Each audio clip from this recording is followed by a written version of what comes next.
शापित आईना शहर के बाहरी इलाके में स्थित एक पुरानी हवेली लंबे समय से वीरान पड़ी थी। एक दिन अर्चना नाम की एक युवा एंटी कलेक्टर इस हवेली की नीलामी में शामिल होती है। उसके संग्रह के लिए कुछ अनमोल वस्तुओं की तलाश में उसकी नजर एक खूबसूरत लेकिन पुरानी और रहस्यमय आईने पर पड़ती है। आईना बेहद आकर्षक था। उसकी सोने की कारीगरी और जटिल डिजाइन ने अर्चना का मन मोह लिया। उसने बिना सोचे समझे उसे खरीद लिया। आईने को अपने घर लाकर उसने उसे अपनी ड्राइंग रूम की दीवार पर लगा दिया। आईने की चमक और उसके गहरे काले कांच ने कमरे को एक अलग ही रहस्यमय लुक दे दिया।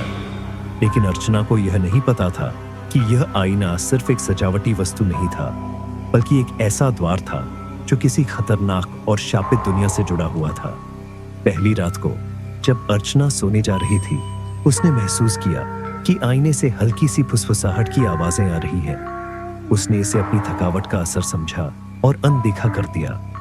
लेकिन अगली सुबह जब उसने आईने में देखा तो उसे एक पल के लिए ऐसा महसूस हुआ कि कोई साया उसके पीछे खड़ा है। उसने झट से पलटकर देखा, लेकिन पीछे कोई नहीं था। अगले कुछ दिनों में अर्चना के जीवन में अजीब घटनाएं होने लगी। कभी कभी आईने में दिखने वाली उसकी परछाई अजीब तरह से हिलती हुई लगती, जैसे वह अपनी मर्जी से चल रही हो।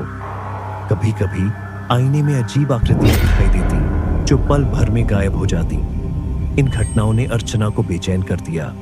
एक रात अर्चना ने आईने को ध्यान से देखने का फैसला किया।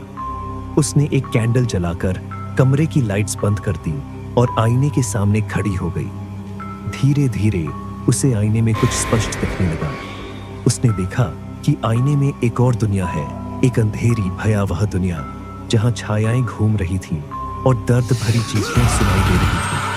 तभी एक महिला का धुंधला चेहरा आईने में उभरने लगा। महिला का चेहरा झुर्रियों से भरा था और उसकी आंखें गहरी काली थीं। उसने अर्चना की ओर देखते हुए कहा, तुमने मुझे आजाद कर दिया है, अब तुम्हें मेरी जगह लेनी होगी। अर्चना डर के मारे पीछे हट गई, लेकिन तभी आईने से एक ठंडी हवा का झोंका निकला और कमरे में फैल गया। कमरे के चारों तरफ अजीब सी आवाजें गूंजने लगी। अर्चना ने आईने को तोड़ने की कोशिश की, लेकिन जैसे ही उसने उस पर हाथ रखा, उसका शरीर जम सा गया। वह हिल भी नहीं पा रही थी। महिला का चेहरा अब और स्पष्ट हो गया था। उसने धीरे धीरे आईने से बाहर निकलना शुरू किया। अर्चना की आंखों के सामने महिला ने एक वास्तविक रूप ले लिया और तभी अर्चना को महसूस हुआ कि उसका शरीर आईने में खींचा जा रहा है।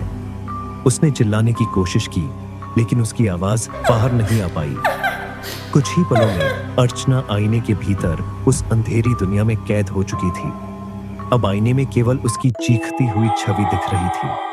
उधर वह रहस्यमय महिला अर्चना के घर में उसकी जगह ले चुकी थी। अगली सुबह पड़ोसियों ने देखा कि अर्चना घर के अंदर थी, लेकिन वह बदली हुई लग रही थी। उसकी आवाज, उसकी चाल ढाल और उसकी आंखें किसी अजनबी की तरह लग रही थीं। कोई नहीं जानता था कि असली अर्चना अब उस शापित आईने में कैद थी, जहां से कोई वापस नहीं आ सकता।